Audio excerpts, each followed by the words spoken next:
companies that are utilizing it to help drive are the ones that are much more transformational and having more success.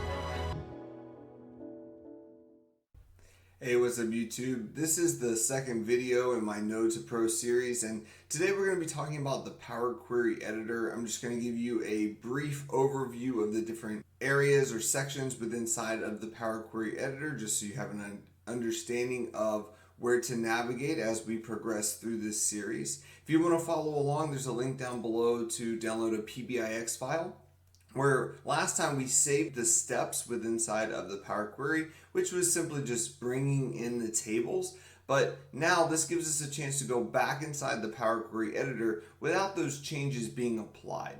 So if you want to follow along, the link to download the file is down below. Let's go ahead and get started. So here we are in the Power BI desktop, and when you load the Node to Pro file, the PBIX file, you're going to see that you're going to get this little warning here that there are pending changes in your queries that haven't been applied. Anytime you save your changes from within inside of the Power Query Editor but do not load them into the desktop, you're going to get this warning. But once again, like we talked about in the last video, to get to the Power Query Editor, we're simply going to choose the Transform Data button from here at the top. So let's go ahead and select Transform Data. So this is going to open up the Power Query Editor. Once again, this is a separate window. And this is just the Excel files from the worldwide import that we brought in. So I'm going to give a general layout of the land. It's going to be a relatively shorter video, just so as we progress through this series, everyone is on the same page. So here at the top of the screen, we have our tabs. So our Home tab, our Transform tab, Add Column, View Tools, and our Help. Right below our tab, we have our ribbon. So the ribbon holds all the different UI or user interface buttons that we can interact with inside of the Power Query Editor. Now, one thing to note is over on the left-hand side, you'll see that we have what's known as queries. A query is the same thing as a table, and so inside the Power Query Editor, they're going to be named queries, but a query is just a table. So just understand that notation here. You can also see the iconography or the icon representing a table here as well. Now, one of the most important pieces of the Power Query Editor is on the right hand side. This is known as the Applied Steps section, and this is located within inside of the Query Settings pane. So within inside the Query Settings pane on the right hand side, you can see the Applied Steps. So let's talk about why this is important. So inside the Power Query Editor, there is no undo button or redo button. If you make a mistake, the only way to change it is through this Applied Step section, which is why it's so important. I also like to call this my time machine because we can kind of go back in time and see how the data progressed throughout the different transformations. So let's go ahead and take a look. So here we have 3 steps, and once again, all we did was bring in our data. Notice we have 3 different steps here: change type, navigation, and our source step.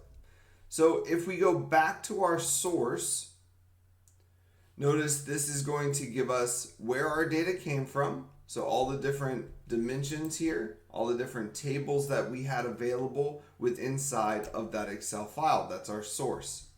Step number 2 was the navigation step, where we chose the table that we wanted to bring in. In this case, it was the stock item. Now, anytime you see a gear icon in the Applied Step section, this means that this step can be modified if you want to. So by clicking on the gear icon, it will allow you to modify the step, and I could choose a different table if I wanted to. Notice the option here to choose a different table.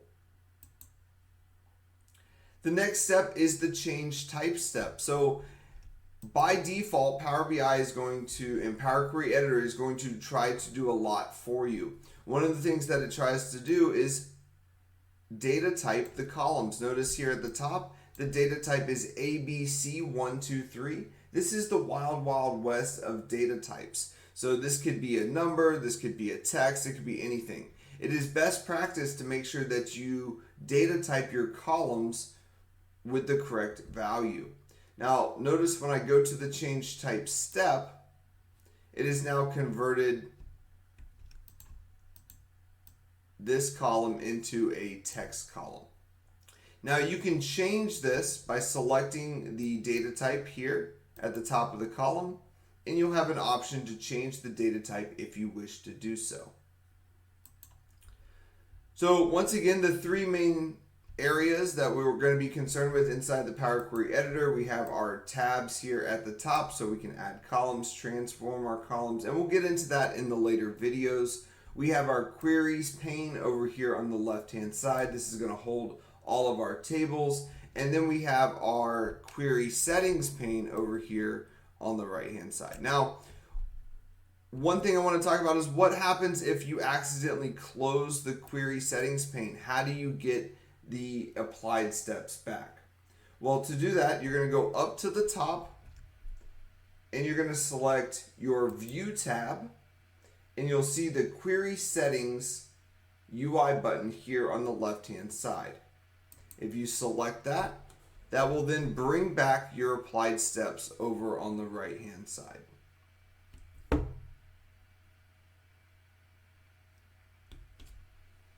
Well, I want to thank you so much for joining me in this video. Once again, I know it's a shorter video. I'm going to try to keep them in smaller sections just so it's easier to digest. In the next video, we're going to start some of the basic transformations within inside of the Power Query Editor. If you like this video, make sure you give it a thumbs up and subscribe to my channel for more content. Thanks for joining me. I'll see you in the next one.